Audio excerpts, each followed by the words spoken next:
Herkese merhaba, ben Rabia. Bugün size 2 günde okuyup bitirdiğim, etkisinden hala kurtulamadığım, aynı zamanda diziye uyarlanan bir kitaptan bahsetmek istiyorum.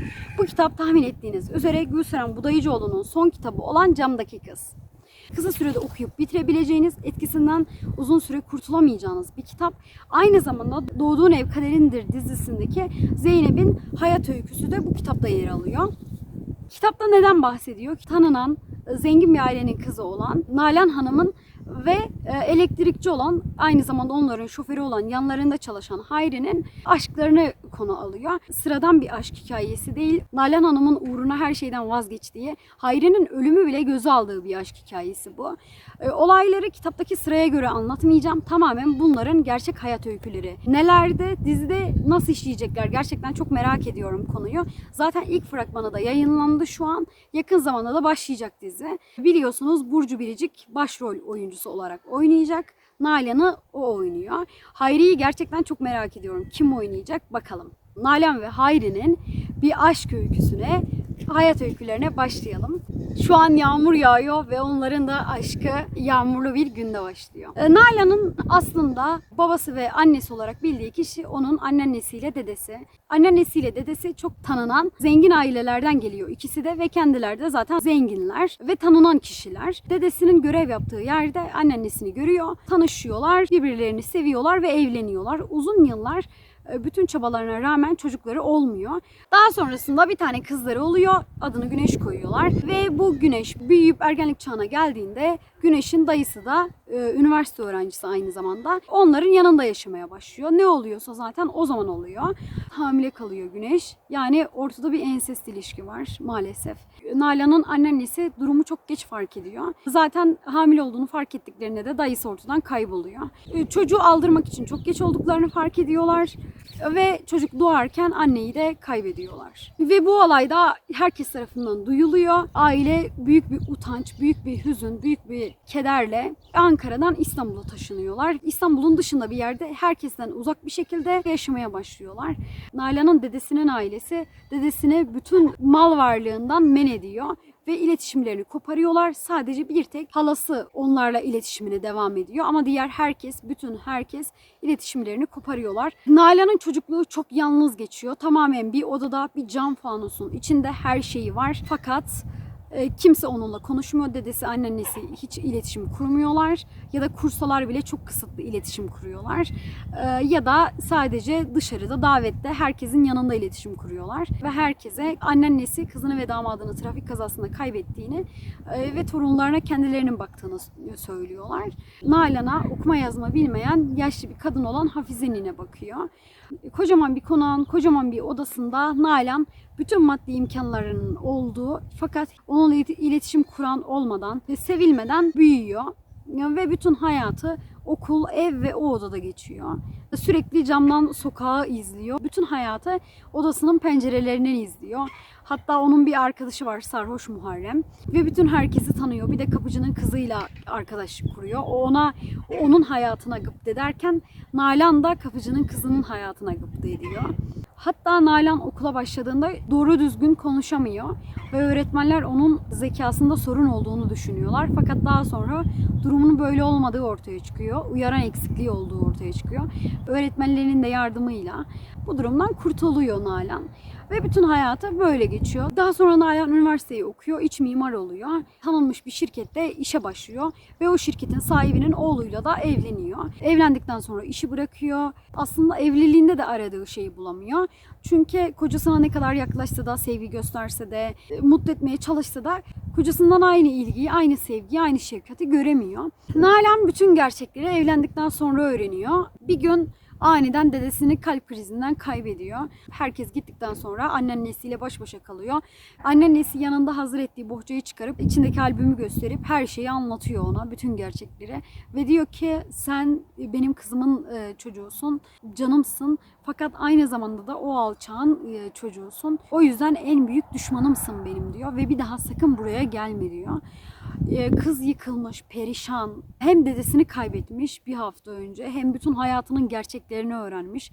Ve artık kendinden iğreniyor. Kendinden iğrenmeye başlıyor kız. Çok perişan bir halde. Bir gün dayanamayıp anneannesini ziyarete gidiyor. Fakat O da intihar ederek hayatına son vermiş. Bunu görüyor. Üst üste 2 kayıp yani. Tamamen perişan bir halde. Aynı zamanda da ailesi, yani kocasının ailesi onun çocuk sahibi olmasını istiyorlar. Üzüntüsünü atlatamazken hamile kalıyor. Fakat bebeği erken doğuyor ve 3 gün yaşıyor, kaybediyor onu da. Daha sonra da ilişkileri, eşiyle olan ilişkileri tamamen bozuluyor. Nalan bu olaylardan sonra, bu sıkıntılardan sonra işe tekrar dönüyor. Ve o sıralar bir sıkıntı ortaya çıkıyor. Bütün ailedeki kişiler koruma altına alınıyor. Ve Nalan'ın payına da, şansına Hayri düşüyor. Hayri onun şoförü oluyor. Hayri zaten baştan beri Nalan'a aşıkmış. En baştan beri aşık. Ama Nalan bir gün kafasını kaldırıp kimseye bakmamış. Ve olaylar böyle gelişiyor. Şöyle ki burada Hayri'nin hayat hikayesini değineceğim. Kısaca sonra hayatlarının kesiştiği noktadan itibaren anlatmak istiyorum. Hayri çocukluğu çok yoksulluk, fakirlik içerisinde geçmiş bir çocuk. Babasından çok çocukluğunda şiddet görüyormuş. Yani çok sık dövüyormuş babası onu. 6 yaşında annesini kaybediyor. Daha sonrasında 10 yaşındayken de kardeşini, en sevdiği kardeşini kaybediyor. Babası tekrar evleniyor. Üvey annesi var. Üvey annesi tabii ki kendi çocuklarını daha çok seviyor. En ağır işleri onlara yaptırıyor. Daha sonra bunlar, babası bir bakkal dükkanı açıyor. Ankara'ya taşınıyorlar. Sonra da Hayri askerden gelir gelmez üvey annesi komşunun kızını görüp beğeniyor ve ikisini evlendiriyorlar. Hayri babasının yanında bir gecekonduda hep beraber sıkış sıkış yaşamaya devam ediyorlar. En son Hayri artık işe giriyor. Yani Nalan'ın kayınbabasının şirketinde işe başlıyor. İlk gördüğünde Nalan'a aşık oluyor. Hem evli hem de 3 tane de çocuğu var. Nalan'dan 7 yaş küçük ve yanında şoför. Ama Nalan'a da deli gibi aşık oluyor görür görmez. Nalan Hayri için erişilemeyecek çok güzel, kraliçe, bir prenses gibi bir insan. İnsanda saygı uyandıran, hayranlık uyandıran ve gerçekten herkesin hayranlık duyabileceği bir kadın. Ve her şey bir gün Nalan'ın doğum gününde gerçekleşiyor. Kocası yine doğum gününü unutmuş, alışveriş yapmış. Kendini çok kötü hissediyor Nalan. Çok kötü olduktan sonra ağlamaya başlıyor. Hayri de onu hiç tanımadığı bir yere götürüyor. Sadece gözleriyle onu sakinleştiriyor. Diyor ki yağmura bakın ne güzel yağıyor değil mi? Diyor sadece. Hiçbir şey konuşmuyorlar ama Nalan kendini çok iyi hissediyor. Ondan sonra da çok iyi hissetmeye devam ediyor. Hayri artık hep yanında. Üzüldü mü, üzülmedi mi, nasıl hissediyor, iyi mi, kötü mü hep merak ediyor Hayri. Ve artık Hayri'nin ilgisini fark etmeye başlıyor. Hayri onun için yağmur, kar, çamur demiyor. Sadece yüzünü görebilmek için sabaha kadar bekliyor kapısında. Sürekli ona mesaj gönderiyor. Mesajları Nalan hep kocasının yanında okuyor. Ama kafasını kaldırıp kocası kimden bu mesaj bile deyip merak etmiyor, sormuyor bile. Aslında Nalan hiç evli bir insanla olabilecek veya kocasının ayrılabilecek kadar cesur bir kadın değil. Ve kocasıyla da artık ilişkinin düzelmeyeceğini anlıyor. Aylarca peşinden koşuyor Hayri ve gerekirse ölene kadar onu seveceğini söylüyor ısrarla. O aşkın verdiği güçle Nalan güçleniyor ve ilk buluştukları gün kocasına boşanmak istediğini söylüyor. Karşı çıkıyor ailesi ilk başta fakat hiçbir maddi manevi onlardan hiçbir şey istemiyor ve boşanıyor. İlişkileri 7 yıl boyunca iyi bir şekilde devam ediyor. Aşkları bir günden bir güne eksilmeden. Ve Nalan evleneceğini düşünüyor ilk başta Hayri ile ama daha sonra hem karısına hem de 3 tane çocuğuna gönlü el vermiyor yani onlardan ayırmayı. O şekilde bütün toplumun nefretini göze alarak ve Hayri'den hiçbir şey istemeden babasından kalan evde ve babasının emekli maaşıyla geçiniyor ve Hayri'den hiçbir şey istemiyor. Çünkü Hayri onu öyle sevmiş ki ve doktor hanımı diyor ki Gülseren Hanım'a, Hayri hiçbir şey söylemese de gözleriyle, bakışlarıyla, dokunuşlarıyla beni nasıl sevdiğini, nasıl aşık olduğunu anlatırdı. Yani öyle bir aşk düşünün ki Nalan her şeyinden vazgeçiyor. Bütün paradan, maldan, mülkten, sevgisi, aşkı uğruna bütün dünyayı karşısına alıyor. Sahip olduğu her şeyden vazgeçmiş. Çünkü o sevgiye o kadar aç bir insan ki. Çocukluğunda annesi ya da dedesi bir günden bir güne saçını okşamamış, bir kez yanaklarından öpmemişler. Öyle bir açlık düşünün. Zaten anne sevgisi hiç yok. Dolayısıyla Hayri'nin aşkı ona ilaç gibi geliyor ve hiçbir şey de talep etmiyor. Çünkü o aşk ona yetiyor ve bütün bu güç de hani o kadar cesur bir insan değil. Bu cesaret o aşktan besleniyor. O aşk veriyor o bütün gücü Nalan'a. Ve daha sonra 7 yıl boyunca aşklarında zerre bir gram eksilme olmadan bir şekilde yaşıyorlar. Nalan en güzel yıllarının geçtiğini söylüyor. İşin de şöyle bir ilginç tarafı var. Karısını tanıyor, çocuklarını tanıyor Nalan Hayri'nin ve ilişkileri de çok iyi. Hayri onlara iş arkadaşım diye tanıtmış ama hangi kadın bunu yutar? Aralarında hiç konuşmamışlar ama kadın bunu artık sineye çekmiş. Hanım daha sonra onunla da konuşuyor, Türkan'la, eşiyle. Baştan beri biliyormuş kadın ve diyor hani benim de babam 2 evliydi ama biz diyor diğer karısından çok çektik. Bu Nalan Hanım diyor asla öyle bir insan değil. Bana çok şey öğretti, kızlarıma çok şey öğretti. Sayesinde diyor onlar da hanım olarak büyüyecekler diyor. Hayri öyle bir adam haline geliyor ki aslında Hayri de çok sevgisiz bir insan. Yani beraber iyileştiriyorlar aslında Nalan'la Hayri birbirlerini beraber öyle bir seviyorlar ki Hayri daha öncesinde karısını çok dövüyormuş. Nalan'la olan ilişkisi başladıktan sonra karısını dövmeyi bırakmış. Daha iyi bir insan haline gelmiş. Ve Nalan'a o kadar hayranlık, o kadar büyük bir saygı besliyor ki. Düşünün böyle bir aşk. Nalan kendini kraliçe, prenses gibi görüyor. Daha sonra 7 yılın sonunda bir gün Hayri çıkıyor karşısına ve diyor ki ben artık başka birisini seviyorum ve bu ilişkiyi bitirmek istiyorum diyor Nalan'a. Ve Nalan çıldırıyor. Doğal olarak hangi kadın çıldırmaz? Bu kadar sen sev ve birden adam çıksın ben artık başka birisini seviyorum desin. Çıldırıyor. İntihar etmeye falan çalışıyor hatta. Sürekli Hayri'yi arıyor. Onu bir dakika bile rahat bırakmıyor. Hayri de onu alıp zorla psikiyatriste getiriyor. Ayrılmaya ikna etmek için güya. Doktor Hanım ikisiyle de görüşüyor. Yeni sevgilisi Las kızı diye birisi Hayri'nin. Ve o Hayri'nin çocukluğundaki yaşadığı acıların aynısını yaşamış, hayattan çok çekmiş bir kız, güzel de bir kız. Ve Hayri ile evlenmek istiyor ve Hayri diyor ki bu Las kızının şakası yok. Adam alnından vurur diyor.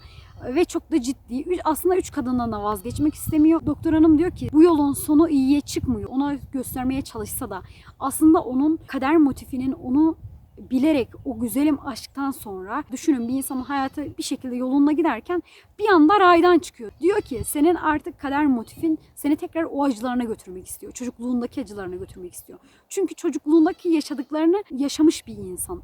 Şu anki hayatına giren insan Las kızı. Bir şekilde karşısına çıkmış. Bir şekilde onu bulmuş. Doktor Hanım onu bu yoldan döndürmeyi tabii ki başaramıyor. Çünkü her insan kendisi isterse farklı bir insan olabilir ve değişebilir. Hayri de tabii ki bunu çok istemiyor. Çünkü 3 kadından da ayrılmak istemiyor. Nalan psikiyatriste geldikten sonra değişmeye başlıyor. Artık hani Hayri olmadan da 7 yıl boyunca evet çok fazla sevmiş, sevilmiş ama artık Hayrisiz bir yaşamı da düşünebiliyor Nalan. O gücü kendisinde bulabiliyor tekrar. Ve Hayri de bunu gördüğünde bu kez Hayri de vazgeçemiyor Nalan'dan. Ama Las kızı da diyor ki benimle evleneceksin. Nalan gibi değil, Nalan'ı kandırdığı gibi kandıramıyor da.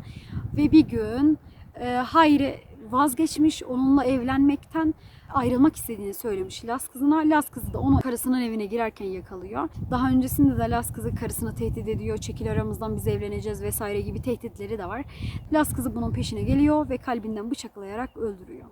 Ben şok oldum. Burada var ya çığlık atıyorum. Ben burayı okudum. Yani şok oldum ya. Çok şaşırdım ve etkisinden kurtulamıyorum. Çünkü Hayri bir de çocukluğunu kitapta okuyorsun.